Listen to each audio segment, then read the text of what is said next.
Labvakar! Sveicu jūs visus, kas esat šeit, šajā vakarā. Izvēlējušies būt šeit, uz šo konferenci, kas saucās Stipri zinātniski. Es pateicos organizatoriem, ka man ir tas gods un tā iespēja būt šeit, šajā vakarā ar šo referātu. Un esmu priecīgs būt kopā ar saviem kolēģiem no Luteriskās baznīcas un Katoļu baznīcas. Viņi ir man ne tik kolēģi, bet man draugi. Jo ar Aleksandru mēs kopā vienā dienā aizstāvējam savu teoloģijas maģistra grādu. Kā viņš teica, tas bija daudzus gadus atpakaļ. Vispirms es gribu atzīmēt, ka mūsu šīs dienas konferences tēma ir ļoti plašas robežas. Tajā ir iekļauti 3 ļoti fundamentālas vērtības un jēdzieni – Bībele, kultūra, sabiedrība.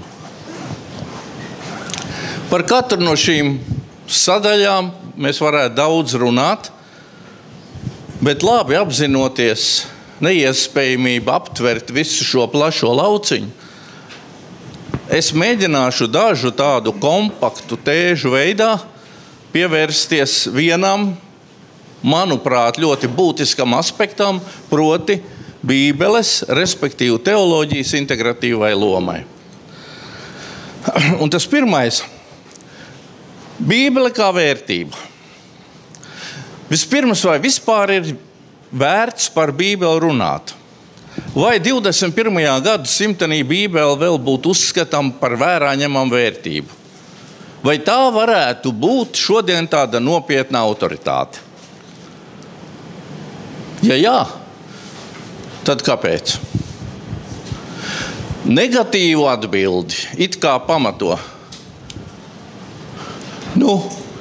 Mums nav zināmi oriģinālie Bībeles rakstu teksti, ir tikai tulkojumi un kopijas.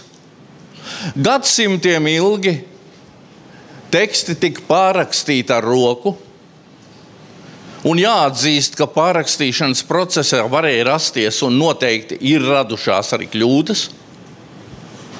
Rakstu bija ļoti daudz, un no tiem rakstiem izvēlējās dieva vīri kādus atsevišķi, un tiem piešķīra dieviško autoritāti. Ebreju konsonantu, tas ir līdzskaņu teksts, vēlāk tika vokalizēts, un tur atkal varēja būt kādas variācijas un kādas kļūdas. Process, kādā kristietība kļuva par valsts reliģiju, jaunu manuskriptu atklājumu pagājušā gadsimtenī Kumranā un Nag Hamadī, mēs varētu šo sarakstu turpināt. Un šie te tad arī ir Bībeles pretinieku parastie galvenie argumenti, uz kuru pamata viņi saka, Bībelei nav nekādas vērtības. Diemžēl man ir jāsaka, ka šos faktus mēs nevaram noliegt. Tādi viņi ir. Bet vai tāpēc Bībele ir pazaudējusi kādu pozitīvu vērtību, ko mums vajadzētu šodien ņemt vērā?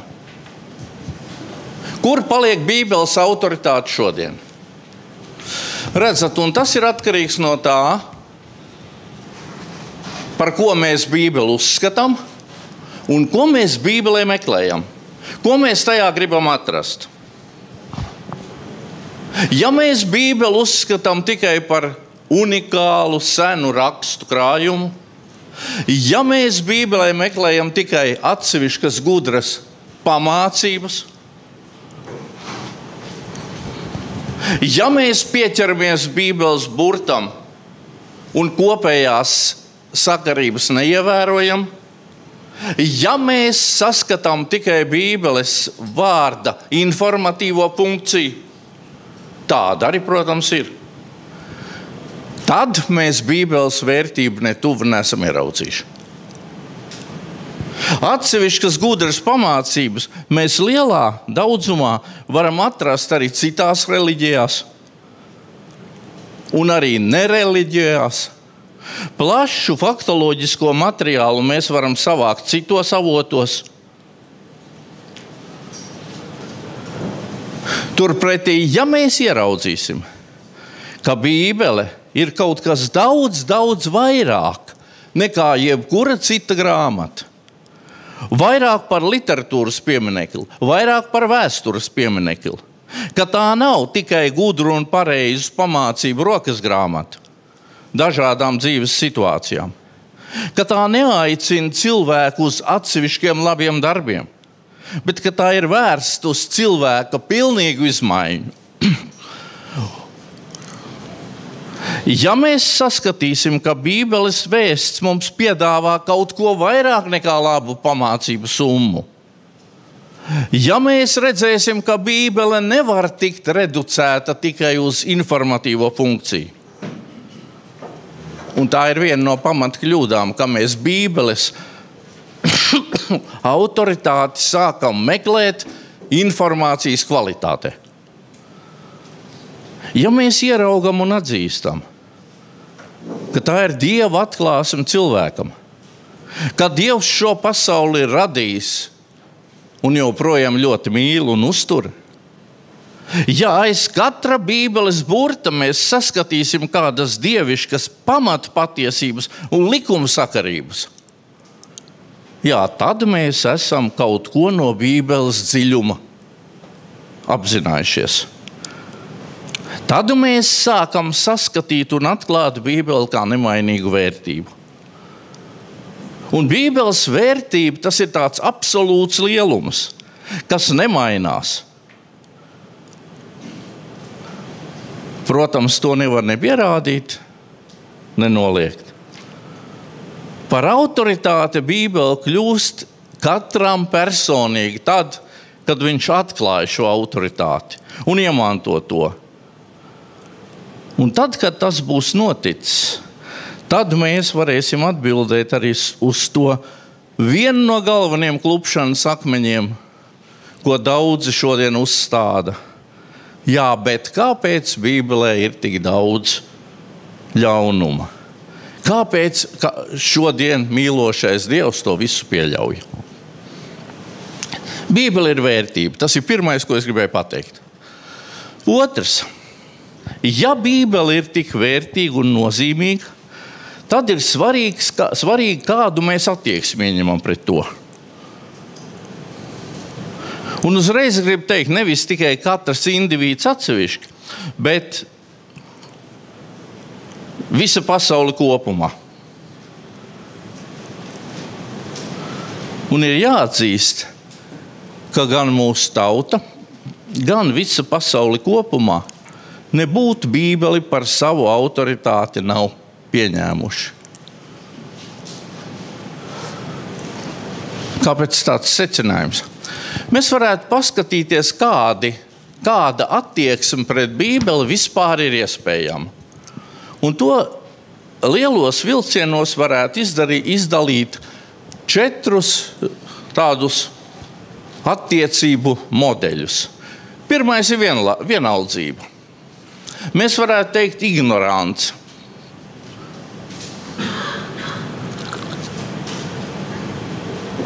Pie šī modeļa varētu pieskaitīt arī liekulību. It kā jau visas rietumu pasaules valstis sevi ir deklarējušas kā kristīgas. Arī Latvija. Mūsu himnā mēs uzrunājam Dievu. Un Latvijas Republikas satversmes preambulā, kura nu pat dažus mēnešus atpakaļ ar lielām mokām pēc lieliem strīdiem ir pieņemta, cita starpā ir tā teikts. Latvijas identitāte Eiropas kultūra telpā kopš seniem laikiem veido. Kas tad? Latviešu un lībiešu tradīcijas, latviskā dzīvesziņa, latviešu valoda, vispār cilvēciskās un kristīgās vērtības. Kā viena no vairākām, viss kopā vienā maisā. Nav, protams, skaidrs, ko cienījamie deputāti kungi vispār ir domājuši ar to jēdzienu kristīgās vērtības. Jā, ar to ir domāts godīgums, nezakšana un tam līdzīgas ētikas kategorijas, tad tādas vērtības proponē arī citas reliģijas. It kā jau visi tautas priekšstāvi būtu kristīgi. Vismaz dievkalpojumos, svētku dievkalpojumos mēs varam redzēt viņus pirmajās rindās. Tāda modes kristietība. Vai visi tādi ir? Protams, nē. Bet liela daļa gan. Es nezinu, kā tas ir tagad, bet gadus atpakaļ vēl Saeimā ceturtdienās notika svētbrīži, ko no 100 priekšstāvjiem apmeklēja 2 līdz 5 cilvēki. Tātad pirmais – vienaldzība. Otrs – konflikts. Savu ierobežotā laika dēļ es pievadīšu tikai 2 piemērus. 1616. gadā baznīcas vadība nolādēja kā viltus zinātni, uzskata, ka Zeme griežās ap Sauli. Jūs labi zināt, ka vēlāk tomēr tika pierādīts un atzīts, ka tā bija kļūda. Un ka šis konflikts atrisinājās par labu zinātnes uzskatiem. Otrs piemērs varētu būt Zemes vecums un pasaules izcelšanās teorijas. Konflikts starp kreacionismu, radīšanas teoriju, ka pasaule ir dievišķās radīšanas rezultāts, un evolūcijas teorijas apgalvojumiem, ka pasaule ir attīstīsies. Konflikts. Zinātne saka tā, kristīgie fundamentālisti saka tā. Ar šiem 2 piemēriem es aprobežošos, vēl tikai piebilstot, ka garīgajā jomā šāds konflikts ir neizbēgams un pozitīvs. Un tas rodās tad, ja kristieši savā jaunajā eksistencē, kas izsakās kā ticība Kristum, kā izmainīta dzīve, ja kristieši nekristīgajā sabiedrībā darbojās citu motīvu un kritēriju vadīti, nekā viņu nekristiešu partneri to gaida. Trešais attiecību modelis ir līdzās pastāvēšana. Katram ir iedalīta savu sfēru. Reliģija nodarbojas ar garīgo sfēru un nejaucās nekur citur iekšā. Katram ir jānodarbojas ar savu lietu. Norobežošanās vienam no otra. Šveices teologs Karls Barts, viens no ievērojamākajiem pagājušā gadsimta teologiem, šo uzskatu atbalsta. Teoloģija un zinātne nodarbojās ar radikāli atšķirīgiem objektiem. Pirmā ar Dieva pašatklāsmi Kristū, otra ar dabīgo pasauli. Reliģijas mērķis ir izraisīt personīgu sastapšanos ar Dievu. Zinātnes izziņa tiecās saprast empiriskās pasaules darbības principus.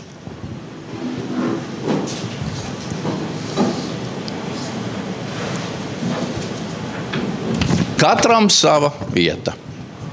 Tas tur un tas tur. Varētu šeit runāt arī par kādu reliģijas un zinātnes dialogu, respektīvi redzamās pasaules un neredzamās pasaules dialogu. Varētu runāt par savstarpēju papildināšanos, bet es šovakar šajā tālākajā apskatā neiedziļināšos. Un tas 4. modelis, kas, manuprāt, ir tas pareizais, tas īstais, tas viss nepieciešamākais, ir integrācija.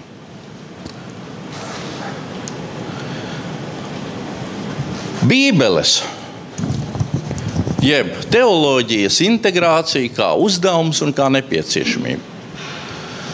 Ne tikai mūsu valsts, visu pasauli pārdzīvo grūtus laikus. Mēs esam politiskas, finansiālas un sociālas katastrofas priekšā.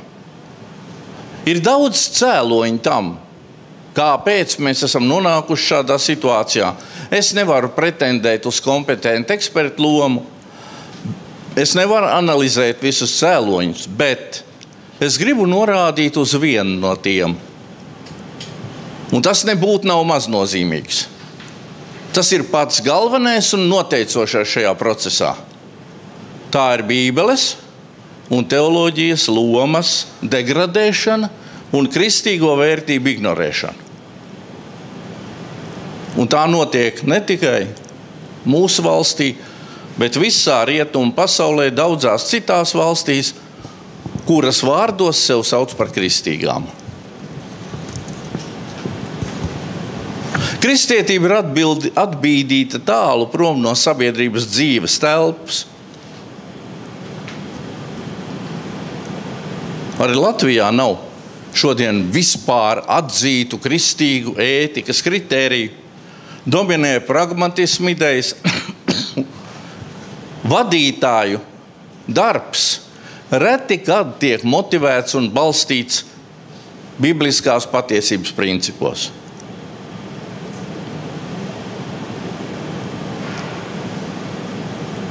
No otras puses, mēs redzam, ka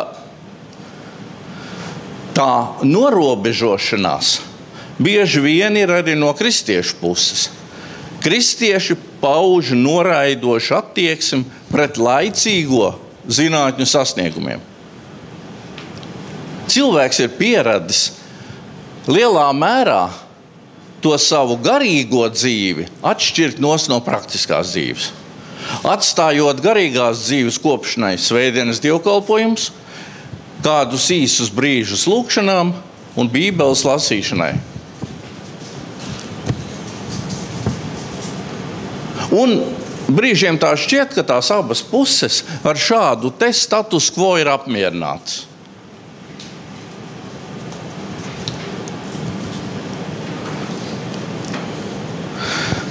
Varētu teikt, ka vēl viens faktors, kas šo procesu iespaido Latvijā, ir padomju laika mantojums.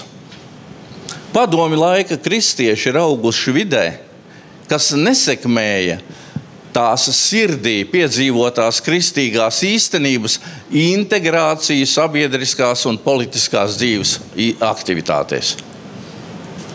Un visa tā rezultātā teoloģija, kā zinātne, ir nonākusi tādā kā pabērnu lomā.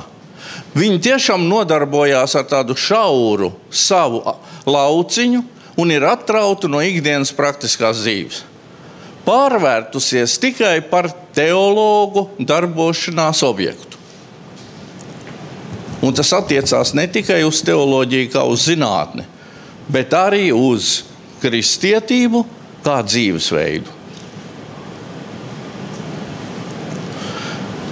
Es negribu piekrist uzskatam, ka reliģiskās un zinātniskās izziņas objekti un mērķi atšķirās. Dievs ir radījis gan garīgo pasauli, gan materiālo pasauli. Arī dabas zinātņu likuma sakarības ir Dieva radīts. To autors ir Dievs. Un tieši tas nosaka to, ka tai teoloģijai jākļūst praktiskai. Ir jāintegrējās visās sadzīves jomās un visās zinātņu nozarēs. Tai ir jāīstenojās dzīvē, lai tā nepārvērstos par savu filozofiju un nepazaudētu savu kalpojošo funkciju. Ir vajadzīga tāda teoloģijas prakse, kas Kristus mācību iznes publiskajā telpā un padara to eksistenciāli nepieciešamu. Divas jomas es šeit vēlos izdalīt. Un tā pirmā ir Bībele un zinātne. Tas, kad abas šīs jomas nevar tā strikti atdalīt viena no otra, ka tajās ir kāda zināma mijiedarbība, to atzīst arī daudz zinātnieki. Viens no viņiem ir latvietis, astronoms Arturs Balklaus Grīnhofs. Un viņš ir teicis tā. Vispirms vajadzētu apzināties, ka cilvēks ir ne tikai fiziska, bet arī garīga būtne. Un tādēļ ir piederīgs turklāt vienlaicīgi divām pasaulēm. Materiālā, jeb fiziskajā, kur izpaužās tādi lielumi kā masa, inerce, dažādi fizisko spēku lauki un enerģijas, un garīgai pasaulē, kur šādas izpausmes nav. Turklāt abas šīs pasaules ir vienlīdz reālas. Ja par tās materiālās pasaules reālu pastāvēšanu mums nekādu šaubu nav, jo tas ir aptaustāms, saskatāms, sauožams, izmērams, nosverams, tad par garīgās pasaules eksistenci to nevar teikt. Tā nav ne aptaustama, ne saredzama, ne citādāk ar cilvēku maņu orgāniem satveram. Un te nu ir svarīgi apzināties, ka kaut arī tā garīgā pasaule nav ar mūsu maņu orgāniem konstatējama, viņa reāli pastāv, viņa eksistē un ir tikpat piederīga cilvēka eksistencei, kā viņa fiziskais ķermenis.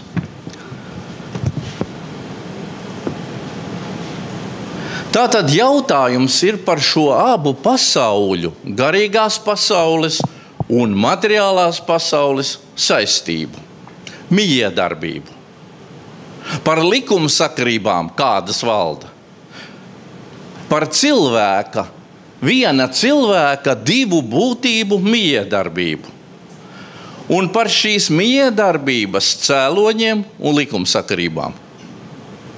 Un tas ir abu uzdevums, gan reliģijas, gan zinātnes. Zinātnes uzdevums ir izpētīt materiālo pasauli, nodrošināt orientēšanos šajā materiālā pasaulē, nodrošināt cilvēku un sabiedrības kopumā fizisko eksistenci. Arī reliģijas uzdevums ir atklāt tā paša cilvēka garīgās likumsakarības un nodrošināt viņa kā garīga individa eksistenci, drošību, dvēseles komfortu, bet jau mūžības kategorijās.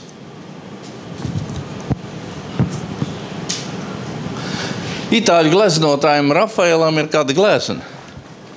Es nezinu, vai jūs varēsiet saskatīt.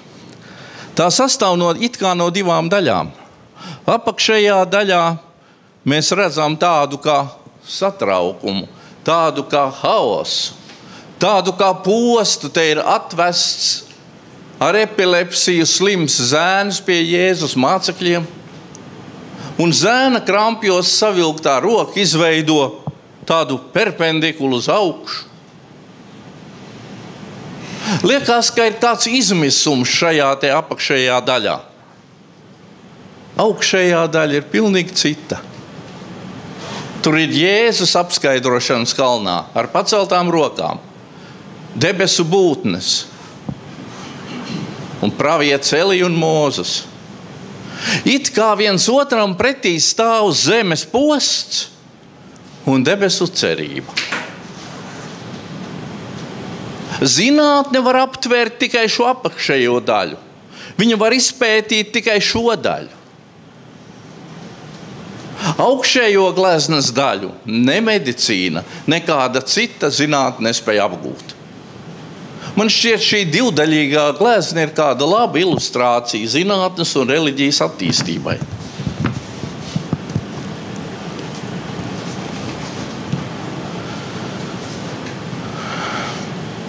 Mēs varētu teikt, ka katrai no šīm nozarēm ir savs pētījuma objekts. Zinātne izzina materiālās pasaules objektus un parādības. Zinātne sākās tur, kur kaut ko var izmērīt, nosvērt, pārbaudīt.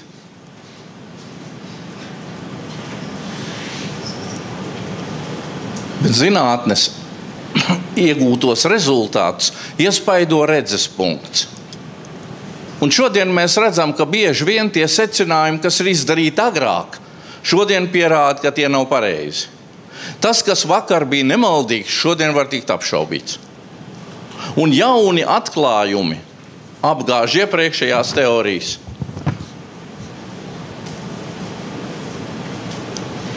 Garīgo pasauli ar zinātniskām metodēm izpētīt nevar. Par garīgo pasauli vispār mēs varētu teikt, ka mēs viņu izpētīt nevaram. Mēs varam tikai iegūt kādus priekšstatus. Un tos dod reliģija, kas savu izpratni balsta uz dieviškām atklāsmēm. Tas ir uz ticību.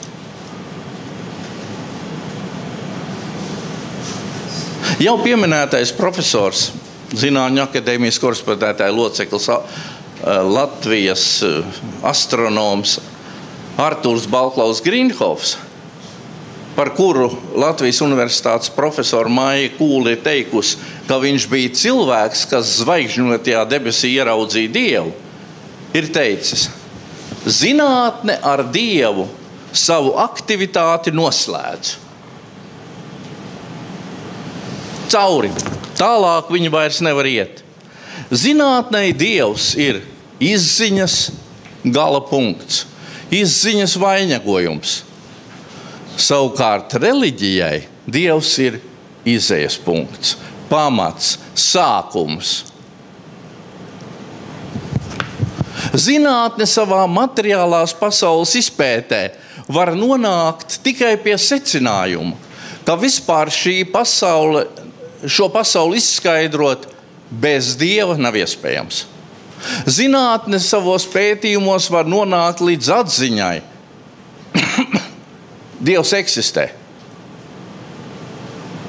Reliģija iet zinātnē pretējā virzienā. Dievs tajā parādās kā izziņas sākums, kā pasaules izpratnes izejas punkts. Piedodiet.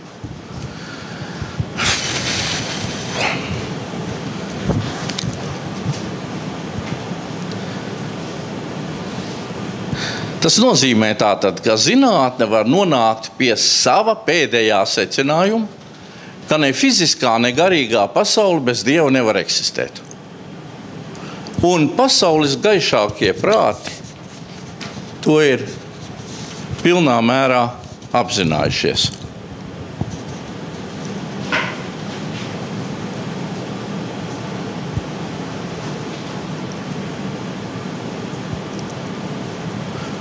Ne materiālā pasaule, ne garīgā pasaule nav izprotama bez Dieva. Ir jāpastāv šīs pasaules radītājam, kurš nodrošina pasaules pastāvēšanu un ienes tajā dzīvību un saprātu. Jo prāta spējas ir ierobežotas. To jau teica vācu filozofs Immanuels Kants. Ir kāda robeža, un aiz šīs robežas mēs vairāk nevaram neko izzināt ar prātu un nevaram ierindot to, kas atrodas aiz šīs robežas racionālā prāta kategorijās. Atrisinājums ir meklējams dialogā ar teoloģiju. Tātad vārds integritāte izsaka attiecības starp diviem lielumiem. Šīs attiecības varēja izteikties savā būtībā trijos veidos: sprieguma pilns pretstatījums, mierīga līdzās pastāvēšana, katrai sava joma, un saprātīga mijiedarbība. Un pēdējais attiecību veids, manuprāt, ir vienīgais saprātīgais ceļš.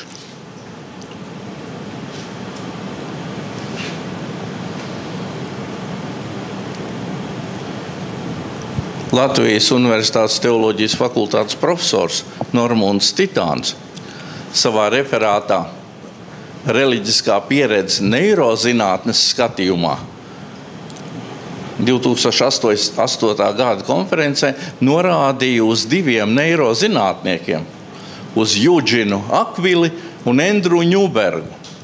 Viņi bija izstrādājuši teoriju, pieeju, kas integrēja sevī reliģiju un neirozinātni.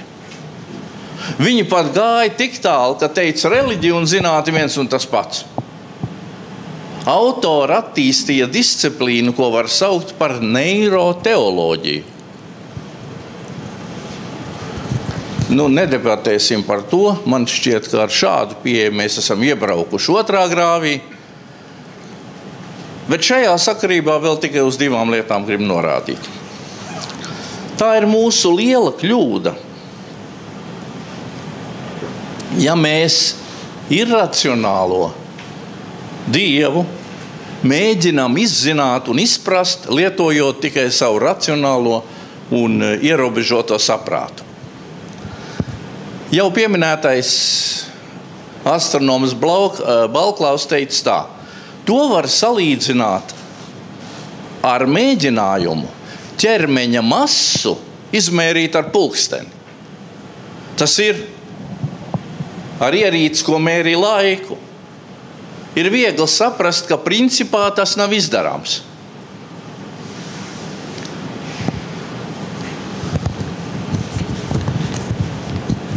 No otras puses, kļūda ir arī tā, ka cilvēki ir atraduši savu, viņu prāt vienīgo iespējamo patiesību, un tā viņus apmierina. Un tālāk meklējumi vairs nav vajadzīgi. Un tad prāts pilnīgi tiek izslēgts no lietošanas, vai arī šī prāta lietošana tiek stipri ierobežota. Pareizi būtu, ka cilvēks, apzinoties saprāta spēju ierobežotību, vienmēr būtu atvērts jaunai informācijai, jaunai izziņai. Jo esamība pastāv no 2 pasaulēm. Garīgās pasaules un laicīgās pasaules. Un tad jautājums tāds, vai viss, ko es līdz šim esmu pateicis, nenoved tomēr pie secinājuma, ka Bībele un zinātne atšķirās viena no otras, vai labākā gadījumā viena otru papildina. Ja jau, kā es teicu, katrām no šīm jomām ir savs atšķirīgs izpētes objekts. Vienam materiālā pasaule, otram garīgā pasaule. Vai tad tomēr nav šīs abas 2 jomas, reliģija un zinātne, jāuzskata kā līdzās pastāvošas neatkarīgas? Man atbilde ir nē. Kāpēc? Tāpēc, ka zinātnes izpētes objekts, materiālā pasaule arī ir Dieva radīta. Zinātne un reliģija nav vienu otru papildinošas, jo visa, arī materiālās pasaules pamatā ir Dievs. Arī materiālās pasaules likumsakarības, dabas zinātņu likumsakarības, ko zinātne pēta un cenšas izzināt, ir radījis Dievs. Dažus piemērus no zinātnes pasaules. Gravitācijas likums. Ja izrādās, ja gravitācijas stiprums būtu kaut nedaudz lielāks, visums pēc tā radīšanas ātri vien būtu saspiests un gājis bojā. Ja gravitācijas stiprums būtu kaut nedaudz mazāks, viela nevarētu sablīvēties un radīt zvaigznes. Zinātne saka, ka gan vienā, gan otrā gadījumā dzīvība un saprāts nebūtu iespējams. Kas to ir izdomājis? To ir radījis Dievs. Šādu dabas zinātņu likumsakarību. Vēl viens piemērs. Interesanti ir aprēķini arī par elementāru daļiņu masām. Tagad zinātnieki ir ielaužušies atomos iekšā un izpētījuši visas daļiņas. un atklājuši, ka protons ir nedaudz vieglāks par neitronu. Un tieši tas, ka viņš ir nedaudz vieglāks, ir viens no galvenajiem faktoriem, lai pastāvētu ūdeņraža atoms. Ja protons būtu nedaudz smagāks, ūdeņraža rašanās nebūtu iespējama. Līdz ar to ūdens.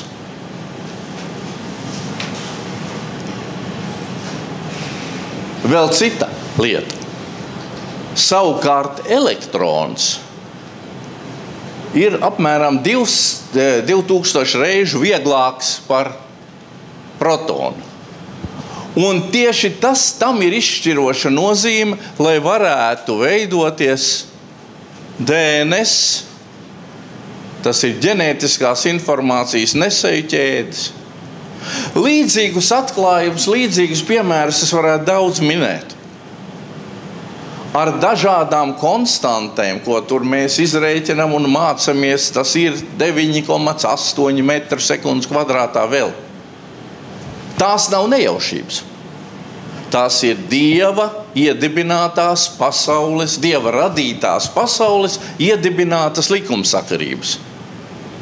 Zinātnes mērķis ir mēģināt atklāt šīs Dieva radītās likumsakarības. Dievs ne tikai rada pasauli, bet nosaka arī likumus. Kādiem ir jāvalda viņa radītajā pasaulē.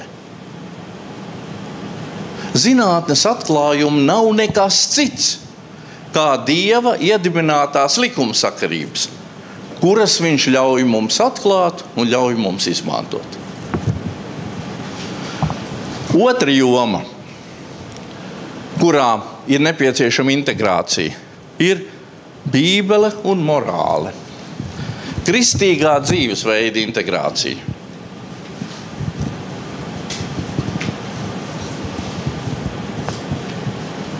Lai notiktu šāda integrācija, nepieciešams 2 priekšnoteikumi. Mums ir jāsaprot vispirms, ka Bībelē ir pateikts viss, kas cilvēkam nepieciešams, lai dzīvotu pilnvērtīgu, laimīgu un radītājam patīkamu dzīvi. Viss. Viss, kas mums ir nepieciešams. Tajā ir atklātas pamatu patiesības, kas ir būtiskas visiem laikiem un visiem laikmetiem. Un šīs pamatu patiesības tās laiku gaitā nemainās. Lai arī cik tās liktos vienkāršas, tomēr tās ir dziļas un daudzslāņainas. Un laiku gaitā var būt, ka šie slāņi pamazam atklājās, pamazam padziļinās, pamazam noskaidrojās, bet laiks nevar atcelt pašas pamatpatiesības.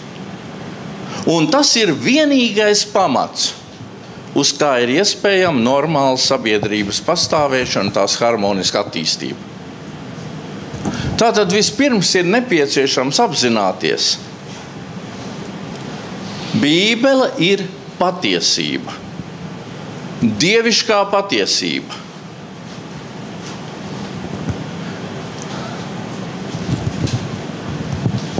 Tas ir Dieva vārds, kas kā pamattonis skan cauri visiem laikiem. Un laikiem ritot šī patiesība kļūst aizvien daudz skanīgāk, virstoņiem bagātāk. Dievam atklājot arvien jaunas un jaunas viņa radītās pasaules plānus un detaļas. Arī caur zinātnes atklājumiem. Un lasot svētos rakstus, galvenais ir meklēt nevis nesakritības, nevis pretrunas starp tajos paustajiem priekšstatiem, kas ir izteikti šo rakstu rakstīšanas brīdī lietotā valodā, bet meklēt un attīstīt šo garīgo kvintesenci, kas ļauj sakārtot mūsu garīgo dzīvi, dvēseles dzīvi. Svētie raksti ir svēti tieši ar tajos iekodēto nemainīgo garīgo būtību, kas ir visas esības un visas harmonijas pamats.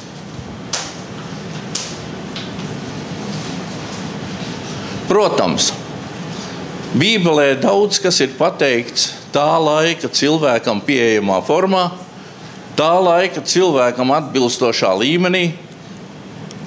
Šodien debesis virs galvām vairs neviens neuzskata par dievticīgo cilvēku pēcnāves mītni. Tāpat arī elli zem zemes kā grēcinieku soda vieta. Vairums cilvēku vairs netic, ka zeme ir plakana, ka saule griežās ap zemi. Bet pamatu patiesības ir palikušas nemainīgas. Neraugoties uz formu, neraugoties uz detaļām, Dievs ir visa esošā radītājs. Otrs priekšnoteikums ir šo ar prātu saprasto patiesību pieņemt un atzīt par savu dzīves pamatu. Un tad, caur izmainītu cilvēku, notiks šī integrācija tālāk. Ko es ar to saprotu?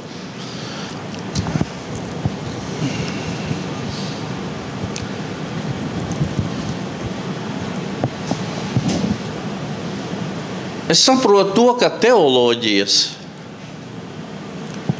loma nebūtu nav izbeigusies ar to, ja mēs pieņemam kaut kādus ētikas likumus. Teoloģija dod atbildi uz vissvarīgākiem cilvēka eksistences jautājumiem. Un tieši tāpēc tā nav kaut kāds papildinājums, kaut kāds nenozīmīgs pielikums, kāda mazsvarīga blakus lieta, bet visas izpratnes un darbības centrs. Ja tas ir tik nozīmīgi, tad kāpēc gan tas kristīgais dzīvesveids tik maz ir integrējies pašā baznīcā, kurai vajadzētu būt to avotam? Pasaulē šodien ir pāri par 2 miljārdu kristiešu. Vairāk nekā 30% no visiem pasaules iedzīvotājiem. Rietumu pasaulē šis procents ir vēl lielāks. Kādai varētu būt pasaule, ja šī integrācija būtu notikusi? Šo 2 miljārdu cilvēku dzīves, ja būtu integrējušas šo Bībeli un teoloģiju praktiskajā ikdienā. Cilvēku nevar sadalīt daļās. Viena daļa – viņa praktiskā dzīve, materiālā dzīve. Otra daļa – tā ir tā daļa, kas pietaupīta garīgai dzīvei ar Dievu. Dievs cilvēku ir radījis integritātei. Un viņš grib, lai tie vārdi, tā izpratne atbilst praktiskai dzīvei. Kristiešiem nevajadzētu svēti runāt, ja viņi nav gatavi svēti dzīvot. Bībeles vērtībām ir jēga tikai tad, ja Bībeles mācība par radīšanu, par grēkā krišanu, par glābšanu nav tikai skaisti stāsti, nav ilūzija, bet tie apraksta īstenību, kurai ir jākļūst par dzīves realitāti.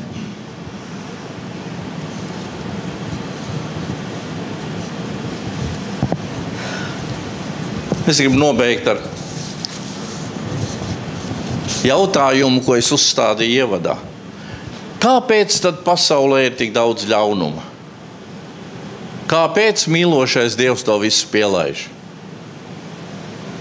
Tas ir pamatjautājums, ko mēs varam dzirdēt ļoti, ļoti bieži. Un divas pamatu patiesības dod skaidru atbildi uz šo jautājumu. Tā pirmā pamatu patiesība ir: Dievs radīja pasauli un likumsakarības. Un otrs, Dievs radīja cilvēku, apveltīdams viņu ar brīvu izšķiršanos un ar brīvu gribu. Un Dievs konsekventi ļauj cilvēkam šo brīvo gribu realizēt, ļauj tā izpausties.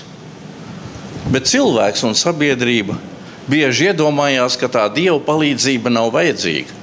Mēs paši esam gudri, mēs paši esam varoši, mēs rīkojamies, kā mēs paši saprotam. Citiem vārdiem, mēs negribam Bībeli integrēt savā praktiskajā dzīvē. Tad kāds tur brīnums, ka mēs iekuļamies neveiksmēs un nelaimēs? Tad, kad mēs ignorējam viņu. Jo viņš konsekventi neļauj pārkāpt viņa iedibināto pasaules kārtību. Tikpat konsekventi, cik Dievs ļauj izpausties mūsu brīvajai gribai. Ir skaidri redzams, ka visu laiku, gan seno, gan mūsdienu, krīžu pamats ir morāls krīze. Respektīvi novēršanās no Dieva. Mēs esam sākuši runāt par vispār cilvēciskām vērtībām, par humānām vērtībām un normām. Es gribu teikt, tādu vispār nav. Nav vispār cilvēciskas vērtības. Ir tikai Dieva noteiktas vērtības un Dieva noteiktas morāles normas. Ir tikai viena speciāli mums veidota Dieva programma, kas ir jāievada mums mūsu dzīvēs, lai harmoniski funkcionētu ne tikai mūsu miesa un gars, bet visa sabiedrība kopumā. Ja mēs sekosim tādam mītam par vispār cilvēciskām vērtībām, kuras katrs var definēt atšķirīgi un pēc tam bezgala strīdēties, ko tajās iekļaut un ko nē, tad mēs ejam strupceļu un hausa ceļu. Morāle bez Dieva ir ilūzija. Tikai pieņemot Bībeles vērtības un pēc tām dzīvojot. Citiem vārdiem, integrējot Bībeli ikdienas dzīvē, ir iespējama sabiedrības normāla, veselīga un saskanīga attīstība.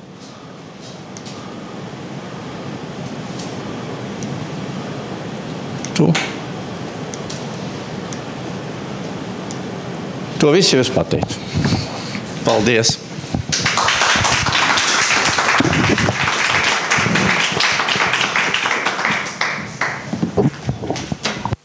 Mēs vēlētos pateikties, Ilmār, par to, ka tu biji šeit un sniedz šo lekciju. Un tāda maza pateicība un par piemiņu par nolasīto lekciju Bībeles svētkos zinātniskajā konferencē Bībele, kultūra un sabiedrība. Paldies liels! Paldies!